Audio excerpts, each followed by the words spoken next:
Inilah permintaan Komnas HAM Papua kepada Kapolri dan Panglima TNI pasca ditetapkannya kelompok kriminal bersenjata di Papua menjadi kelompok teroris. Menyampaikan kepada Pak Kapolri dan Pak Panglima TNI bahwa sebenarnya organisasi ini TPN KKB ini ya, KKB yang sebenarnya dulu disebut TPN OPM, kemudian berubah nama menjadi KKB, ini sudah ada sejak lama dan kemudian baru diberi label teroris. Nah, karena itu Komnas HAM meminta kepada Panglima TNI dan Kapolri agar kemudian dalam penanganan ini harus mempertimbangkan dua prinsip utama. Pertama itu penegakan hukum, dan yang kedua itu mempertimbangkan prinsip-prinsip dan menghormati prinsip-prinsip hak asasi manusia. Itu. Nah, sehingga apa? Sehingga kemudian dari operasi-operasi ini tidak menimbulkan problem HAM yang baru lagi di tengah-tengah masyarakat. Satu. Yang kedua, kita minta untuk Panglima TNI dan Kapolri itu menata pola komunikasi di antara satuan-satuan yang kemudian ditugaskan pasca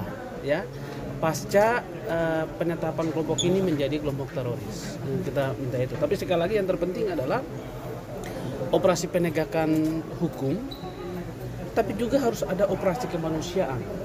Komnas HAM punya mandat di dalam undang-undang itu, misalnya kami punya satu fungsi tentang fungsi mediasi, dan kami sudah melakukan berkomunikasi dengan sejumlah kelompok ini.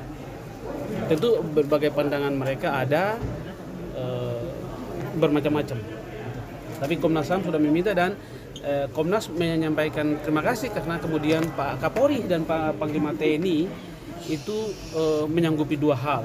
Pertama, menyatakan Pak Kapolri dan Panglima TNI itu menyatakan komitmen mereka dalam penjelasan untuk tetap menghormati hak asasi manusia. Yang kedua, mereka juga akan berusaha menata pola komunikasi di antara satuan-satuan, baik itu Kogab Wilhan, Kodam, dan Polda, sehingga tidak menimbulkan kegaduhan dalam operasi-operasi di antara satuan-satuan ini. Yang terakhir, Komnas HAM meminta agar satuan-satuan yang dikirim ke Papua itu jangan dikirim langsung, misalnya dari Jawa Timur itu langsung dikirim ke Nduga atau dikirim langsung ke Puncak Jaya, ke Ilaga misalnya. Dia paling tidak transit di Timika lalu mendapat sedikit pembekalan tentang apa? Tentang kultur pola kebudayaan yang ada di sana, sehingga kalau orang pegang panah, orang pegang parang itu kemudian tidak dilihat sebagai sebuah ancaman langsung. Panglima TNI dan Kapolri menyanggupi untuk kemudian menerapkan ini. Saya pikir itu, tapi sekali lagi